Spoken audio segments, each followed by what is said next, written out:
Today, I'm going to be talking about how and when you know you are hiring a quality caregiver to place in the home of your client as the home care agency provider.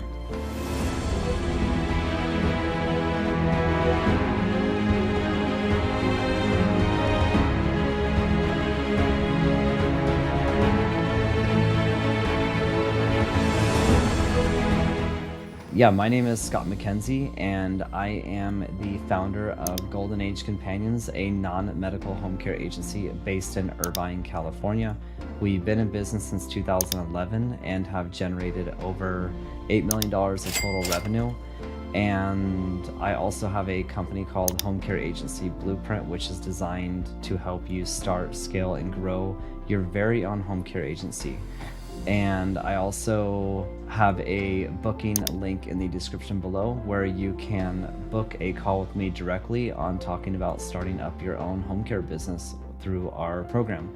And by the way, it is not a franchise. It is a separate coaching and program that helps you start and scale your own business. So jumping in the lesson here today is, how do you really know that you're hiring a quality caregiver that is going to show up and provide great care for your client?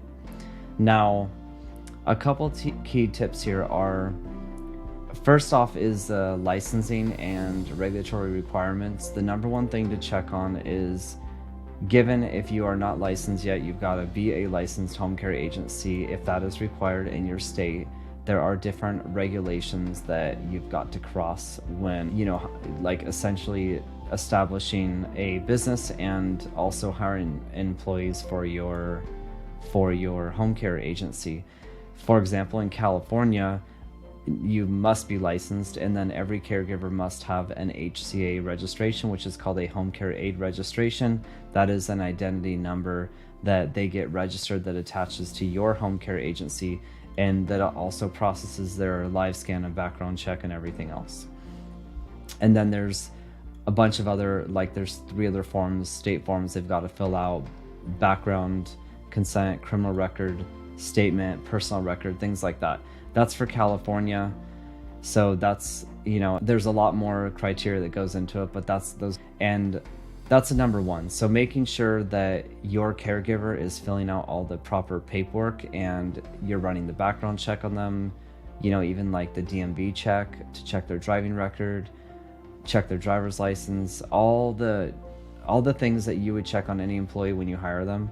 Also, reference checks. I know not every agency does this, and it's really important to be calling at least 2 or 3 references when hiring on a caregiver to really see if they are telling the truth on their experience and what they know.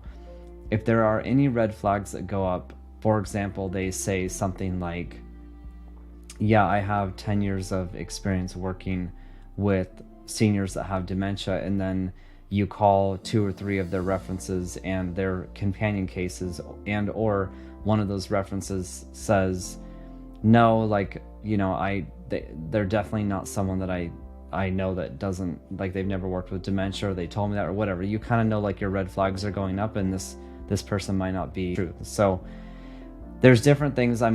You do want to go with the vibe on interviewing the caregiver to see how they're interacting with you, looking at their body language, their eye contact, how they fill out the paperwork, what questions they're asking you. If they're asking you questions maybe if they, for example, this, I'm just kind of speaking from experience here, maybe if they ask something like, well, what benefits do you offer? That's the first thing out of their mouth. Or how much is the pay? This is already check 1, check 2, you're getting crossed off the list to be hired. Honestly, that's what I've always done. I'm if you're already asking about you basically want to know the money in this and what benefits you're going to get, but you don't really know the culture of the company and anything about our clients, that's, to me, that's a red flag, because their heart really doesn't feel like their heart's truly in the business. And you have the discretion to hire people or not. Now, gonna totally disclose, I'm not, you got to check, I'm not a professional when it comes to, I don't know all the laws in your state, and I'm not a tax guy and all that stuff. So I wouldn't know the different regulations in your jurisdiction. What I do know is that you do have the right to hire employees because it's your company. You can hire them how you want to. You just got to properly check off all those boxes on why you didn't hire, X and Y and Z type of things. So that, and then good things to look out for. The pros are like if a caregiver comes in and number one, they're nice, they're friendly, they kind of want to get to know you, they're asking about your business, maybe a little bit about your company. You just feel like there's a good vibe, a good synergy there. Those are all really good signs. If you say, well, we have cases that are available in these areas, and they're like, well, I'm flexible to drive.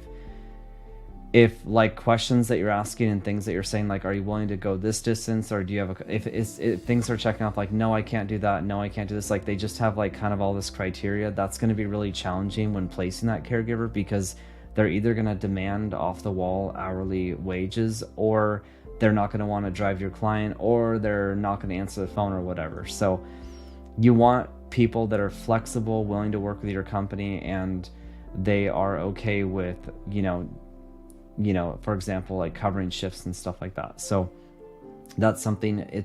It's also looking at the way that they speak and communicate, maybe even how they're filling out the paperwork. Are they articulate? Those are all good things to be looking out for. And if they're coming in and just asking what cases do you have, and you're letting them know, well, we have a case over, and then they're open to even going to those, then you kind of know like, okay, this person is flexible, they're willing to kind of be a team player. And now I have had caregivers come and interview, and they've said all the right things, they fill out all the paperwork, and then they didn't show up that day on the shift. So there are things like that do happen, so I won't sugarcoat this business. It can happen. At the same time, that's extremely rare. I mean, your red flags, if they're going up for a reason. So just think about that when you're hiring these people. And then if you do work in the healthcare field, like you're an RN or you're an LVN, or you maybe just are familiar in the healthcare field, you may already know a bunch of people that are caregivers, and then you can get friends of friends referrals of people that can come work for your agency. That's ideal. Also, it's important to have ads online to be pre-vetting people that are applying with your business too. So the last key tip that I will say is, in the caregiving world, a lot of these caregivers are working for multiple agencies. They're going where the work is. So if they want 12-hour shifts, and they're like a hustler and they like to work 3, 4, 5 days a week, and you have cases that are maybe only like 4 hours a couple days a week, most likely they're going to be taking positions with the other agency. If you have a better culture and they like working with you, and they know that you're kind of like a smaller brand, and they get a hold of you, or like they really like the people on your team that schedule the care, and there's just a good culture there, then you're going to be retaining people longer, and they're going to actually want to come work for you. So those are things to think about. They do go where the work is, and it's just important to know that. You can, a lot of like other huge misconception is, you can still bring on this person as a W-2 employee, and then you can keep their file kind of like there and ready to rock when you then put them on payroll when they go on a case.